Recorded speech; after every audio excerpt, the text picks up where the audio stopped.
Room check. Okay. Hi Joe, my name is Carrie Sue. I'm going to be your student nurse today. Let me do hand hygiene and pull this curtain for privacy. Can I get your name and date of birth? Joy Smith, 10/5/63. Okay, looks good on your wristband. Do you have any allergies Nope. I should know about? Okay, it sounds like we have a chest tube put in, so I'm going to help finish that up. Okay. And put on a dressing. Sound good? Yep. Okay, I already washed my hands. And I'm going to wear gloves when appropriate. So I'm going to put on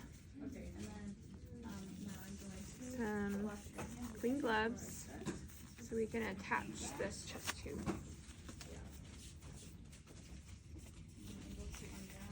And I'm going to make sure that this is in a dependent position,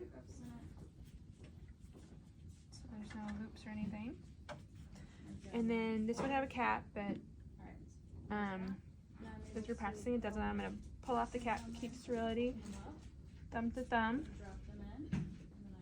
Make sure the long tube goes to the patient.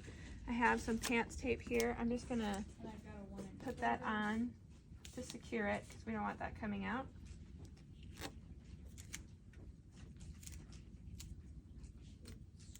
Okay. Now that that's secure, we can hook up our short tube to our suction, to our chest tube.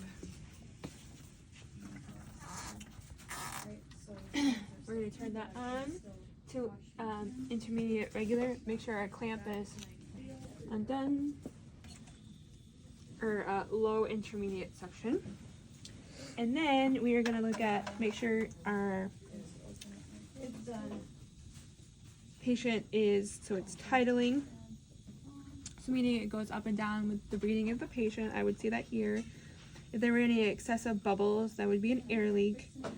This is my water chamber, so that is 2 centimeters, so that looks good. That's where it should be.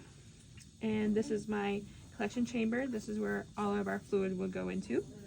Our water seal, and then our suction, and we would turn that to the appropriate amount per the doctor, and it says yes, so it is on negative pressure, so that looks good. Okay, I'm going to remove these gloves, and I'm going to do hand hygiene again, and open up my sterile field. So within my 1-inch border, I'm going to open up my sterile field.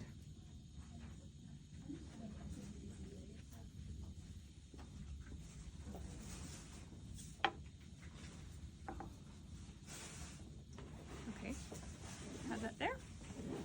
I'm going to open up all my packages. These are open due to practice purposes, but we don't need that anymore. My split gauzes, my regular gauze, and then my Vaseline gauze, which is also somewhat open due to practice purposes. So I'm going to manipulate that. And it's all within my 1-inch border, so that's good. Okay, now I'm going to apply my sterile gloves without turning my back on my sterile field.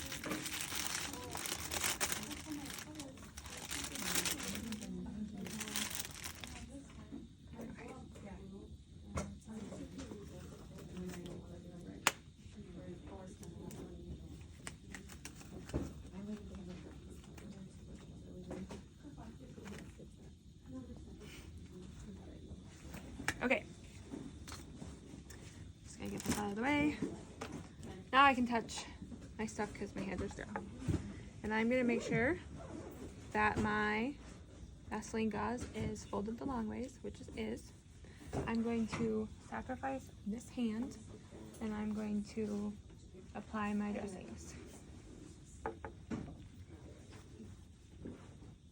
So I'll first put on the petroleum gauze. Okay, that's no longer sterile, so grab my split dressings.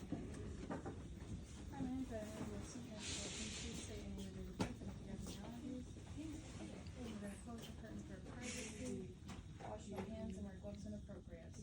Okay, now that that's on, I'm gonna apply my foam dressing, which I would date, time, and initial.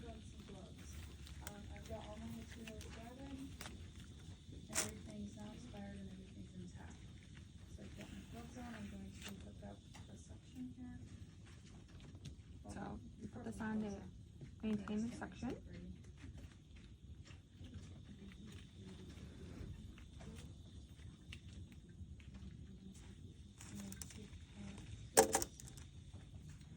And I could put, so that's on, I could put another piece of tape here.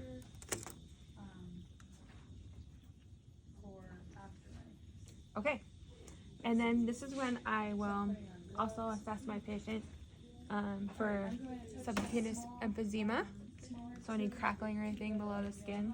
Don't hear any of that, don't see any of that, don't see any weird drainage. Make sure that my line is patent, there's no kinks or clots. It's in a dependent position. And then I also would make sure to assess the vital signs and suction every 15 minutes for the first 2 hours. And again, make sure that it is titling the up and down whispers and it's at the correct amount and there's no excessive bubbling, which would mean an air leak. Anything else, Joe? Nope.